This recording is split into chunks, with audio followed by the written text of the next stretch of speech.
Hello my loves and welcome or welcome back to my channel. If you're new here, my name is Mahsa and Happy New Year! I don't know at what point in the year we can't say Happy New Year anymore, but Happy New Year. I hope you all had a wonderful Christmas and New Year and you are excited to start 2025. It sounds crazy saying 2025, but here we are. So in this video, I'm going to be doing my reading goals for the year and then doing my January TBR. I'll put timestamps down below, so if you want to just jump to one or the other, you can. So we are going to start with the 2025 reading goals to begin with. And let me just find where I've written them down because I had to make some notes. Goal 1 for this year is to read 40 books. I didn't quite make it last year and I'm a little bit disappointed. And I feel like I read a bunch of books that I wasn't vibing with last year, which again, not ideal. But this year I want to read 40 books and my plan is to read as much as I can in the first half of the year, because in the second half, when it gets chaotic and there's like Christmas and loads of different things going on, I just don't have the capacity to read that much. So if I can manage to read more this year and at the beginning of the year specifically, then I think we should be okay with this one. Goal number 2 is to read more of my own TBR. So behind me, I do have 2 big bookshelves here, and I did do a little bookshelf reorganization and like a little rejig, that kind of thing last year, which I'll link up the top for you guys in case you wanted to check that out.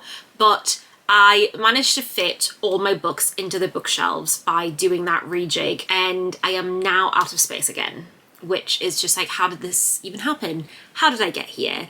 So I want to read more of my own books, and that leads me on to my next goal, which is do my very first unhaul, because since I started getting back into reading through the pandemic, which like who didn't, like all of us did, and I started collecting books again, I've just kept everything that I've acquired. At no point over the last few years have I done anything that resembles an unhaul. So I think I would just like to get rid of some of these books because some of them I don't like, I'm not going to read again, and yeah, I just want to do an unhaul to open up more space for more books that I might acquire throughout the year. And then the last reading goal, and it's sort of like a bit of a YouTube goal that I have a extensive collection of cookbooks. You can't see them behind me because I keep them all downstairs, but I've always said that I want to do cookbook reviews and like make a bunch of the recipes and see how they turn out, and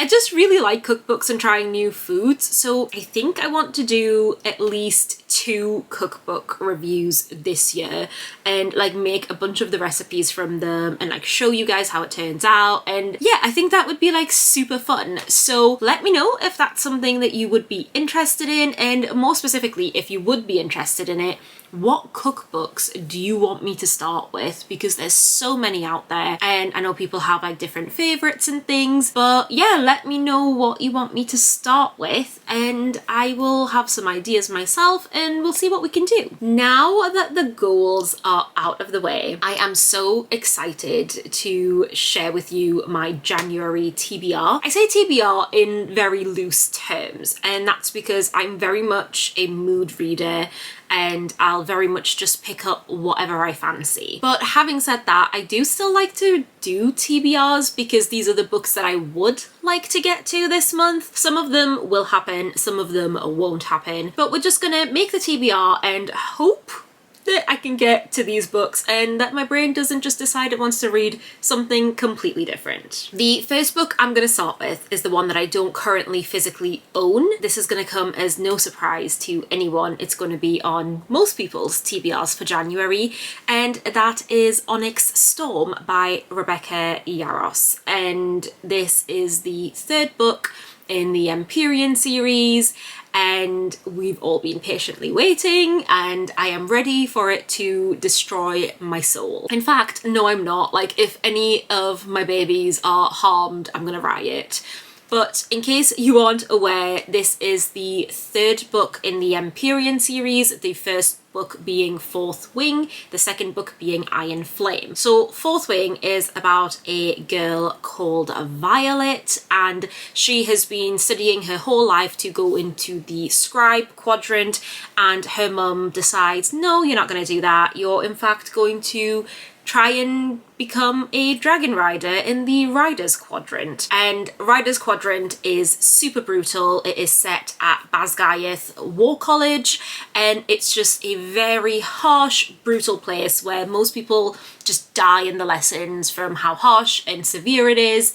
And Violet is this teeny tiny girl, and she's never trained really, and she is now going into Basgayath War College as one of the riders, or she's attempting to do that. It's a wonderful book. There is romance in the book. There's dragons. I freaking love the dragons. They are incredible, love them to pieces. And yeah, it is incredible. I saw everyone talking about it so much, and then I picked it up and I was like, okay, I get it. I get it. I get why everyone's going on and on about it. And now we are patiently waiting for book 3, which comes out, I want to say, the 21st of January. So if anyone needs me for the end of January, like, don't. Next up on the January TBR, we actually have 2 rereads, and one of them has already been reread, and the other one we're in the process of rereading. That was way too many letters and words for that bit. So we have A Court of Thorns and Roses by Sarah J. Maas, and we also have A Court of Mist and Fury, also by Sarah J. Maas. So I'm sure everyone's already very aware of what happens in both of these books. In case you're not, the A Court of Thorns and Roses series is about a girl called Feyre, and she is a little huntress and she's trying to keep her family alive. So she's out in the woods hunting, and she ends up killing a wolf. And the wolf turns out to be not quite a wolf, and that sets her on this wild adventure. And yeah, it is a fantasy, there is fae, and it is a great little book. More specifically, it's good because it leads to this, which is the second book in the series, and this, in my opinion, is significantly better than this. The reason that I am rereading this is because after what can honestly, I can say like years and years and years of trying to get my partner to read this series, I've finally convinced him, and we are making our way through the audiobooks. So we've finished this and we are on A Court of Mist and Fury, and I'm just so excited that he's finally actually reading these. So yeah, I'm hoping to have this finished by this month, and then maybe we can start A Court of Wings and Ruin. But for now, I'm just going to say finish this month and then go on from there. The next book that is on our TBR is actually also weirdly a Sarah J. Maas book, but it is House of Flame and Shadow from the Crescent City series, and again by Sarah J. Maas. This is the third book in the Crescent City series, and this follows, well, the first book follows a girl called Bryce, and she is tasked by one of the archangels of the city to figure out who has committed a murder that links to Bryce, and Bryce has to sort of figure out who done it, and she gets given a bodyguard who is there to help her, and that is Hunt Athalar, and he is a I want to say a fallen angel. I don't quite remember what he is.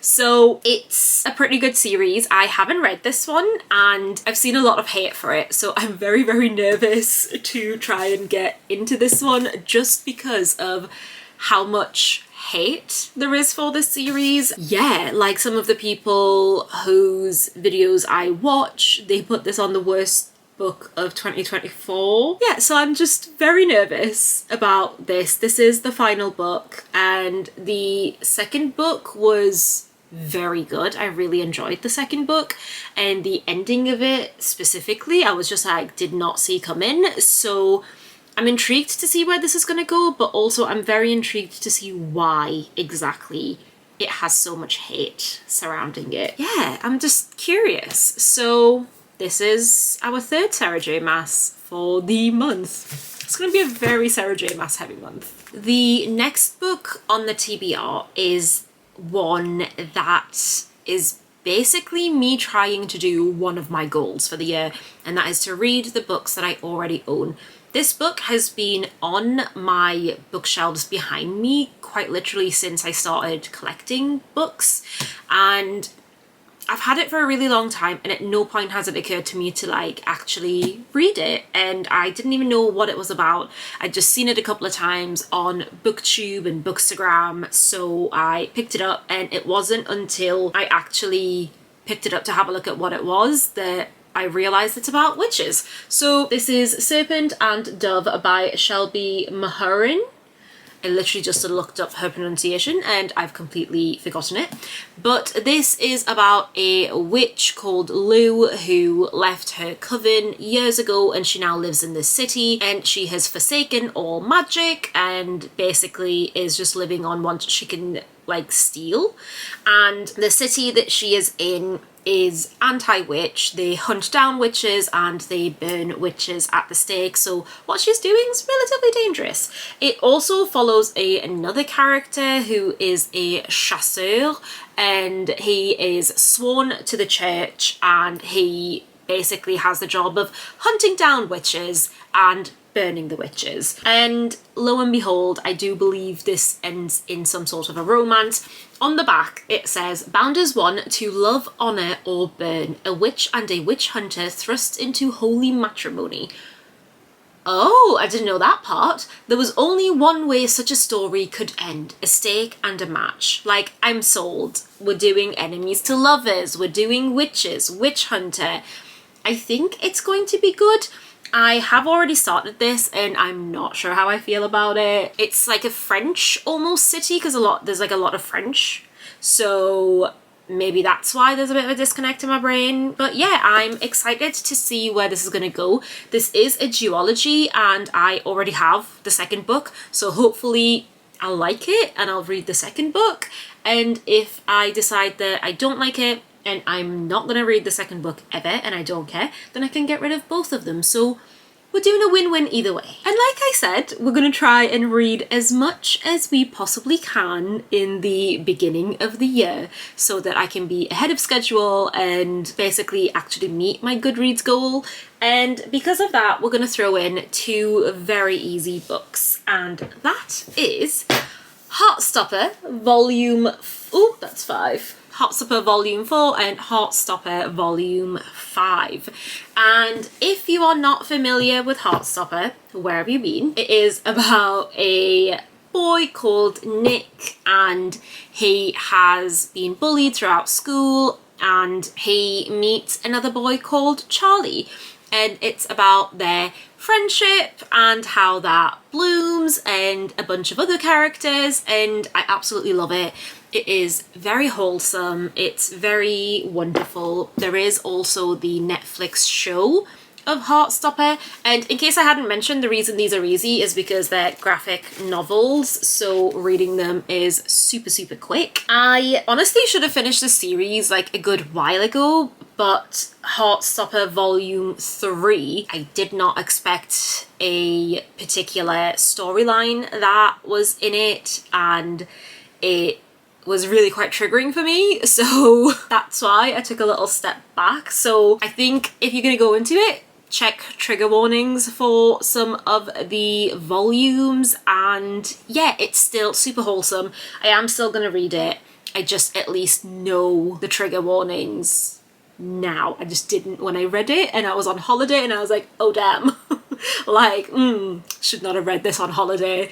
But anyway, it's a very cute story and it's going to be adorable. And if I finish these and all the other books, then we're going to be so far ahead of this Goodreads challenge and it's going to be great. So that is all of the books on our January TBR, and also you've already heard all of my 2025 reading goals. Thank you so much for watching this video. If you enjoyed it, give it a big ol' thumbs up. In the comments, let me know what cookbooks do you think I should review, or do you think it's a silly idea to try and review cookbooks? And B, I don't know why I'm doing 1 and 2 for A and B. It's very late, guys. So B, let me know which of these books you've read. What do you think of the last book of the Crescent City series? Like, am I gonna hate it? And also put a little dragon emoji if you are also very, very excited for Onyx Storm to come out. And I will see you guys in another video where I will have probably been destroyed by Onyx Storm, but I'll see you very soon in another video. Bye!